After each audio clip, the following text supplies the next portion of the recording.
When you look at the oceans, they seem so vast that you think to yourself, how could people possibly fish out the ocean? 90% of the big fish in the world's oceans are gone. All this in my lifetime. We have had more impact on the wildlife in the sea than during all preceding human history.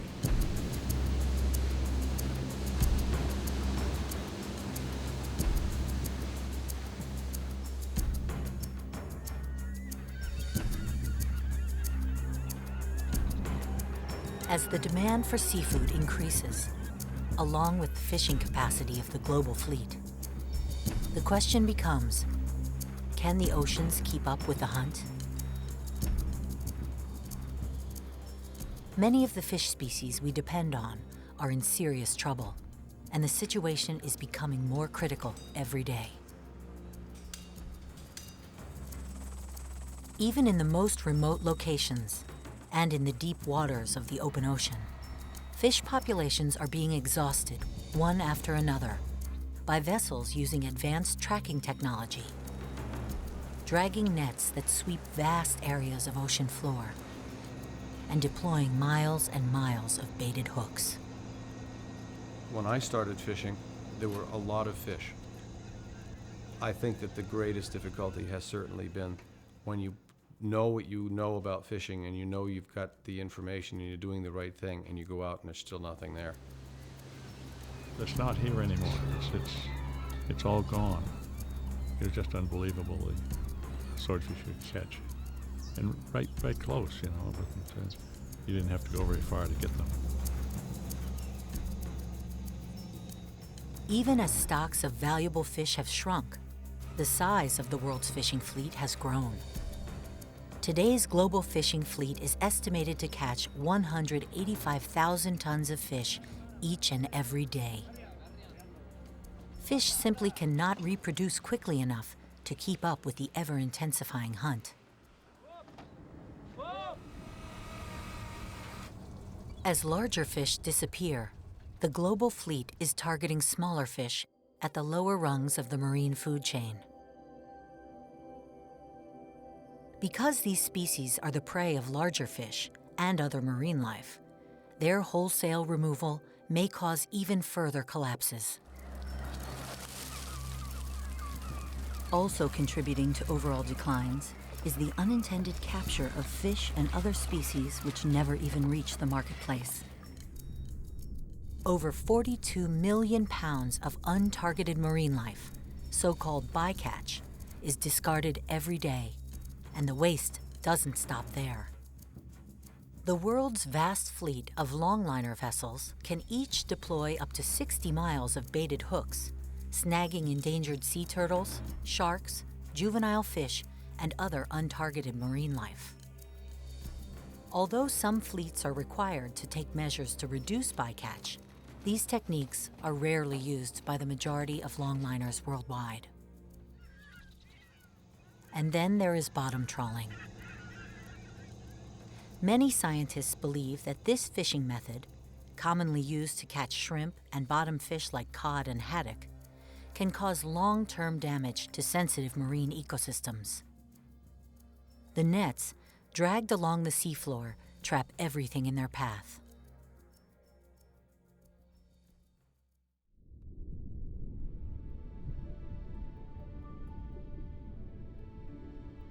Fortunately, not all fishing methods and gear pose a threat to the ocean's bounty. Changes in how fisheries are managed and developments in fishing gear technology have been successful in rebuilding fish stocks, as well as reducing bycatch and habitat damage. New England fishermen catch cod the way it was done before the advent of trawling, by simply using hook and line. A hook fisherman uses a baited hook to catch a single fish, and leaves the habitat from which that fish came from completely intact, thus ensuring a place for other fish to grow up, instead of plowing it over and then saying, "Whoa, where's all the fish?" Well, hey man, you wrecked their home, they've moved on, if they're still around. Fish stocks are in such bad shape in so many cases that we've got to stop fishing them. those fish to have any hope of bringing them back. And that, of course, raises the question of, well, what are we going to do?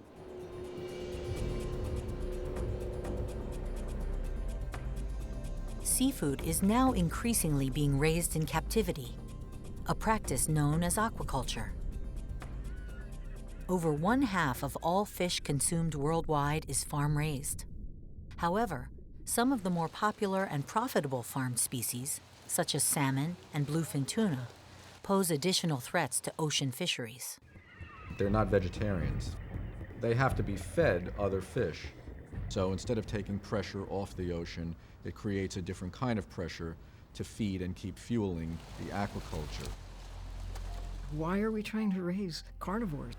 Taking huge quantities of wildlife from the ocean to turn these creatures into fish meal. We don't know what we're doing. We're monkeying around with our life support system.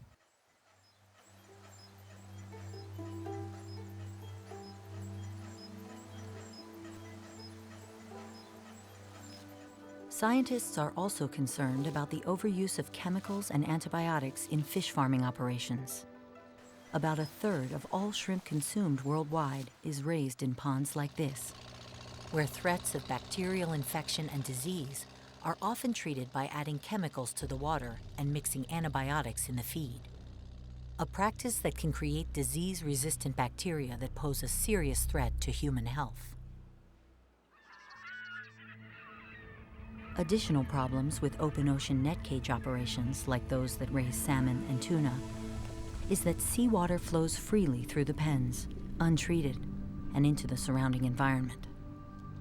Local biologists and fishermen say that wild salmon are being infested by lice as they migrate near salmon farms, a problem which can be especially lethal to juvenile fish.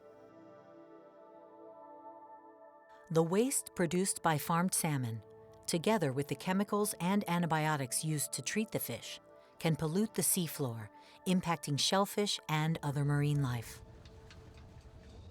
Another concern is that due to storms or human error, large numbers of farmed salmon have escaped into the wild. These escaped fish compete with wild salmon populations for food, prey on native species, and transmit disease. There can also be economic consequences when farmed fish affect the wild populations that traditional fishermen rely on.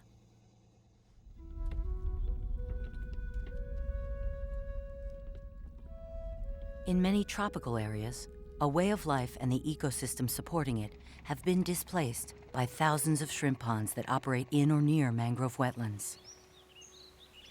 Mangrove forest is like the supermarket of people like us to collect crabs or some other kind of herbs for medicine. Their life totally depends on the forest. One of the great premises of aquaculture is to provide food for the people who need it the most, but this kind of aquaculture is doing exactly the opposite. It's destroying the habitats that were feeding the people who needed food the most. The immense volume of wastewater released from the ponds, often carrying bacteria, viruses, and the chemicals used to control them, has contaminated freshwater aquifers that people depend on.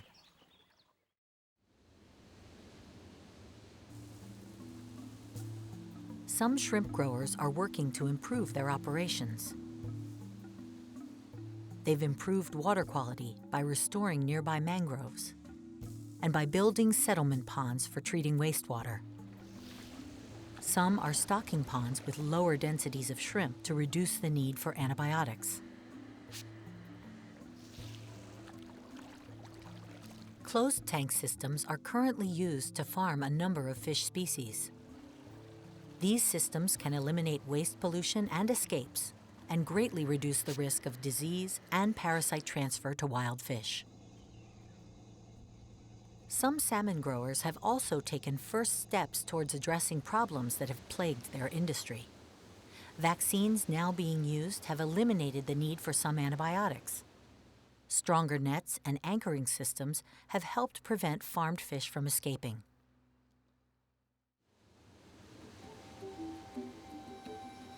Fortunately, not all fish eat fish.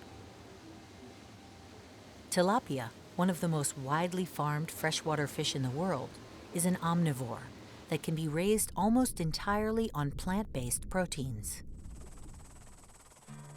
Catfish is another form of aquaculture involving an omnivorous fish.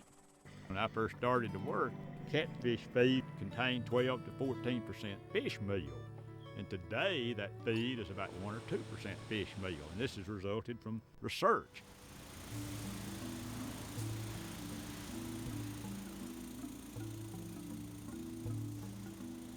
Shellfish are also being farmed at an ever-increasing volume.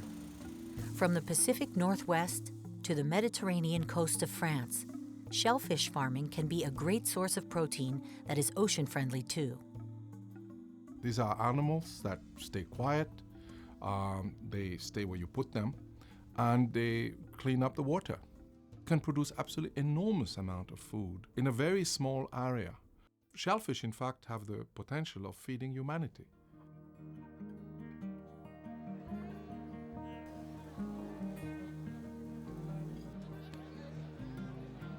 Many consumers remain uncertain of where their seafood comes from, about how it was caught, or whether it was farm-raised. Any idea where your fish came from? Whether it was wild or farmed? I have no idea. I don't know. It looks good though. I have no clue. I'm just eating it. If consumers thought about what they were eating, that this is wild animals. I mean, if you went into the store and there were rhinoceros steaks and some tiger chops, you'd ask a few questions.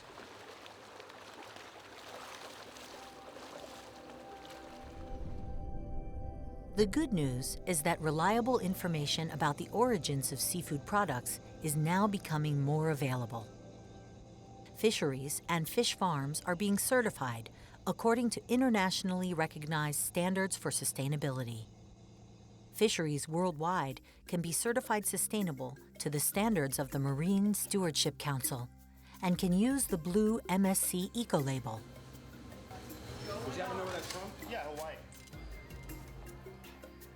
Many businesses have made commitments to source their seafood from sustainable fisheries and farms. In addition, the Monterey Bay Aquarium's Seafood Watch program rates popular seafood items and publishes recommendations for consumers with convenient pocket guides, the Seafood Watch app, and online at seafoodwatch.org. I think it's a real grassroots movement. They're going into the store and asking, where does this product come from? Is it sustainably caught? People put more pressure on retailers. Retailers will put more pressure on the wholesalers. Wholesalers on up the line. A growing number of restaurants and chefs are also getting involved. We are very serious about where we buy our food for the restaurant because the consumer has the power to really change the way things are being done. We can support the people who are taking care of the land and the seas, or we can support the people who are not. And it's a decision that we make. We all make that. It's very important for a chef to select the right seafood and knows whether it's plentiful or not, because you establish recipe, you establish a way of cooking with that fish, you put your choice in the right place so that you can enjoy fish in the future with your children and grandchildren.